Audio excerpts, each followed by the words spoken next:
For worst case scenario, because it's really painful to sit and try and fill up a giant tire like this with one of these little pumps. If you'll notice, mine's totally cocooned. All right, now under that, this is just gaffer's tape, but underneath this, I have it inside a Ziploc bag, and then I have it covered up with gaffer's tape. The problem with these types of pumps is that people leave them on the sides of their bike and they ride around forever. Water gets in them, they corrode, dirt gets in them, grit, grime, and when you actually one day, a year or two from now, pull the thing off your bike to use it, it won't work. So check and make sure that that pump, if you've had one hanging off your bike for a year or two, that it's not full of water, that it actually will fill a tire, and that it's functioning. In my case, this thing, if I took it out, you couldn't tell it wasn't from a wrapper. It's going to take a minute or two for me to get it out of all that tape and stuff. I understand that, but I'd rather have a working pump that takes a minute to get to than one that's full of mud and corrosion that doesn't work. All right, so that's that. Oh, and my Remora, if you happen to be into this thing, they're about $20 or $25. The straps that Specialized send with it aren't very reliable. The rubber's kind of soft and it can tear. So I always zip tie mine. As you can see, I've got 2 zip ties. Back to 2 is 1 and 1 is none there. Let's see what else I've done that would be of interest to you. All right, if you're riding a 1x drivetrain, which is very popular right now, actually no matter what you're doing, again, remember your rear derailleur is the thing that's likely to get damaged if you happen to crash. Now, there's a couple of ways that you can help yourself.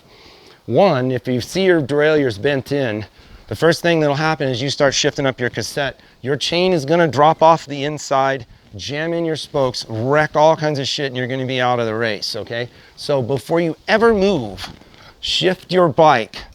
If you're all by yourself, one click, pick it up, roll the pedal. One click, pick it up, roll the pedal. Watch what's gonna happen. Make sure that your bike will shift and it will index properly. But if you can obviously see it's bent, you're gonna have to do something to get home. So that means you're gonna have to try and bend it back. Now, don't ever grab the derailleur cage and such and pull on it. What we're doing is worst case scenario. You're never supposed to pull on the derailleur. We're talking about I'm crashing, I'm in mile 20 of the Leadville 100, and it's gonna be 20 miles before I can get to Twin Lakes and get some help.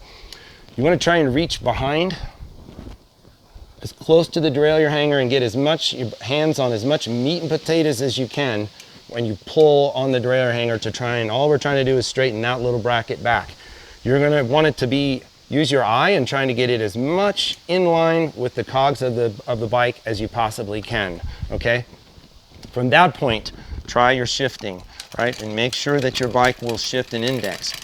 Now, most important to get to the biggest cog and make sure that it doesn't try and bail off to the inside. If you've done that, that's great, that's a good start. But it may not be shifting properly. You need to understand how your derailleur works and know how to work your adjuster so that you can get your bike to index properly, even if it's out of whack. So this is by your hand for a reason, so that you can adjust it on the fly. And so backing this out, like backing out a screw, tightens the cable. Turning it in is the equivalent of loosening the cable. So there's lots of videos on how to adjust a derailleur. I would suggest you watch and learn it.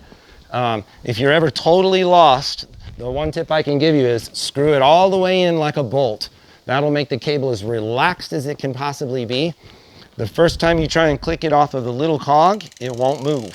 Start backing the adjuster out until you get it to jump up to the next cog. And once you've done that, you're going to be back in the game, all right? Next tip to talk about is broken spokes. That can happen as well. So getting a broken spoke out, it can be a big problem, particularly if it's tangled and stuff. If you're lucky and it's just broken, as soon as you hear a tingle, tingle, tingle, tingle, you need to stop and figure out what's going on. But you can take a broken spoke and wrap it around an adjacent spoke, just like a coat hanger, and you're gonna have to ride the rest of the race that way, or unless, again, you get to Twin Lakes, you got a spare wheel, slam in a wheel and off you go, and into that problem. If your spoke breaks, this is another reason tape can come in handy. It may break at the head, and you can't get it out of the spoke nipple. So most of the time a spoke will break at the nipple, but if you happen to break it at the head, Well, now you've got a spoke that is going to be very difficult to even tie around something. So you can actually take a couple of chunks of tape off your seat, pull the spoke so that it's not going to get anywhere near your gears, tape it and out of the way so that it's not going to bother you anymore. I suggest tucking it inboard, a broken spoke inboard, so that there's no chance it'll hang up on your derailleur or anything like that. I'm not going to talk about fixing flats because there's a million videos about that. But what I am going to talk about is brake rotors, and that happens if you happen to crash and bend a brake rotor. Not that likely. But if somebody crashes into you and bends your brake rotor, now that is very likely if you are a 11 to 12 hour rider, if you're a white corral rider, maybe even a little bit of a blue corral rider. So if you're in that group, the riders at that skill level typically struggle to get up 15 to 18% climbs like St. Kevin's. At the beginning of the race, the whole road is going to be 3 wide, as a giant thing of bikes moving up like a giant ooze of Play-Doh, okay?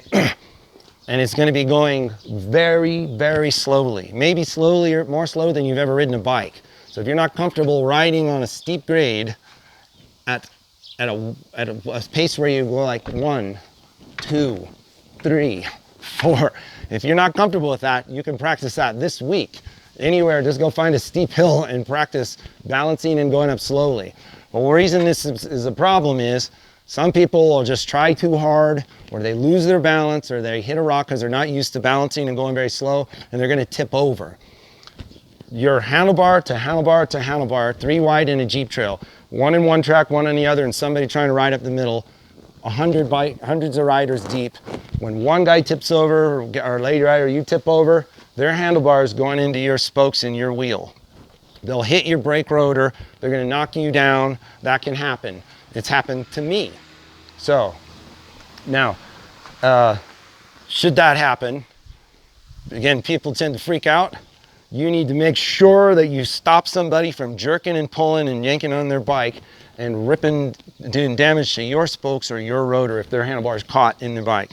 In fact, get yourself in between them if you have to, and you handle your bike because it's their fault that they crashed into you, all right? So make sure you protect your wheel at all costs, right? Now, so come around here. If you've bent your brake rotor, so the first thing is how bad is it? So you may hear ching, ching, ching, ching, ching. Ching, ching, ching, ching, ching is not the worst thing in the world, okay? That means it's tweaked, and that's actually something that can be fixed pretty easily, even by yourself, and if not fixed perfectly, you can definitely improve it. Now, you're not going to want to ride if it's got a significant pulse in the brake lever and it's significantly dragging like that. So this is something you should practice and learn at home. Come around here and look to the front. When a brake rotor gets bent, it'll do something obvious. And you're going to figure out where the obvious thing is. And by the way, it'll be quiet and it'll come around and go shing, shing, shing, shing, shing. So you can, if you had to, come around. When it goes shing, shing, shing, that means the bend is in the caliper at that moment. Just put your hand there and the bend is in that area. Shing, shing, shing. There's where my bend is. Now you can actually just look with your eye and see if it's bent in or bent out. The odds are it's bent in, but just look. Then just take the rotor and pull on it. Now, these flex quite a bit, but this is going to be trial and error. And you go, okay, well, that's going to take a lot of time. Well, do you want to finish the race? This is what you're going to have to do. So, get it to where it'll spin. If it's just making a little shing, shing, shing, shing, get on the bike and keep going and just deal with the noise all day. Now, there is the potential that it gets bent severely to the point where the wheel won't even roll. That's going to be easy to see. You're going to try and bend your rotor back, but it may actually be, worst case scenario, we're talking worst case here, your brake could be really wrecked if the rotor is damaged like beyond repair. If that's the case, if it was me, I'm going to take the wheel off, take the rotor off, and then I'm going to put my wheel on and I'm going to ride to Twin Lakes with one brake. And that's just what I'm going to do until I get there to when I can put a wheel on or put another brake rotor on and get my bike back in the game. So Obviously, that's a safety thing. You're gonna have to slow down. Again, what else you got to do for the rest of the day? You've come to Leadville, you've trained for a year.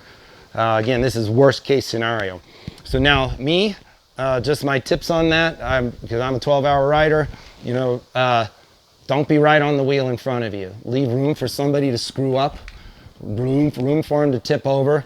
You know, pick one side or the other of the trail. That eliminates 50% of the chance of somebody hitting you. I ride in the left lane or the right, pick one. Now you're down to one person that can wreck your day. And then secondarily, be watching for that person to screw up. Watch for these people. If they're looking tired, if they're starting to fumble, if they're starting to swerve, be ready for them to screw up. And then if you're not on the wheel, you'll have a chance to ride around them.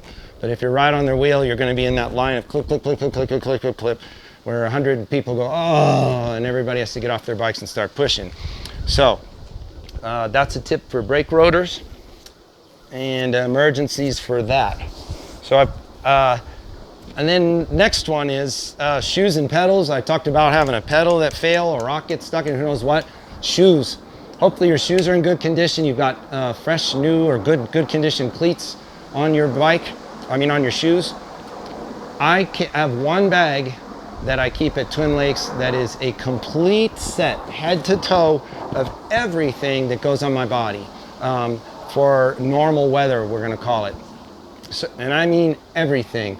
So shoes, in case my cleat rips out, the bottom breaks, the latch, the buckle breaks off. You know, by the way, I crash, I rip the buckle off my shoe. Now my shoe is flopping on my foot, who knows what. Spare shoes at Leadville, even if they're old junky ones, they're better than the shoe that's no good. So shoes, socks. You want your shoes and socks in case it rains. You might go up Combine, come down freezing cold and soaked, and you're gonna get hypothermia, you can't continue, so change clothes. So I have a whole kit, everything, shoes, socks, all the way up, including, I keep a spare heart rate monitor.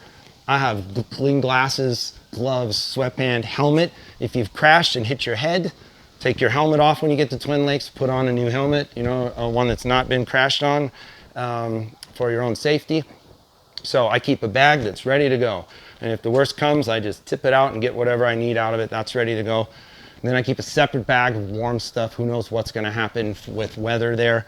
So I try and keep things segregated and marked because it's going to help you when you're freaking out. And you usually are. Another thing you could kind of do with your pit crew, you know, have a sign, you know, make sure everybody understands when you leave them notes, write real big, slow is fast, okay? And what that means is take your time and slowly do the tasks you have to do. The faster you try and go, the more likely you are to screw up. And when you're trying to go too fast, you'll just end up having to back up and do everything all over again. Slow down, take your time. A minute or is not gonna be the reason you don't get your belt buckle, but wasting time working on things multiple times or going over stuff that's you're already having trouble with, that's already got you freaked out, those kind of things are what's gonna mess you up. So slow is fast. And make sure your crew, because they all like to buzz around, everybody does it because it's very exciting, and a lot of people may have never even been in an environment like that. Total chaos out there at Twin Lakes. Just make sure you're the calming sensation of what's going on in your tent at your paddock with your crew. Keep everybody cool, and this helps if you can give them notes before you get there. You'll see a lot of people do, so they know exactly what to do before you get there, and let everybody know to have all this stuff kind of lined up for you just so you're ready to rock in case the worst happens. Now if you're lucky, you pull through Twin Lakes, you take on fresh bottles, you eat some food, high five your crew, you go up the mountain, you come back down, high fives, more food, you ride in, you collect your belt buckle, and you drug all this shit to Colorado for no reason at all. But you know, again, this is for if something does go wrong. So, all right, this is, I know, long-winded, but I hope it helps you. I hope you grab some notes. And again, a lot of this stuff you can order from, you can have it flown into your hotel, grabbed it at Amazon, you can buy it at the auto parts store, the Walmart, right? There's all this stuff is right here. A lot of these things are $1 or free practically to do. So do the most you can to be as prepared as possible, and your result is likely to be great. So good luck everybody this week at the Leadville Trail 100, and I hope to see you out on the course, and I hope to see you at the finish line getting your belt buckles. I'm Max. If you like these videos, please share them with your friends so that they can get this knowledge, and subscribe to my channel, and I'll try and keep cool videos like this coming in the future.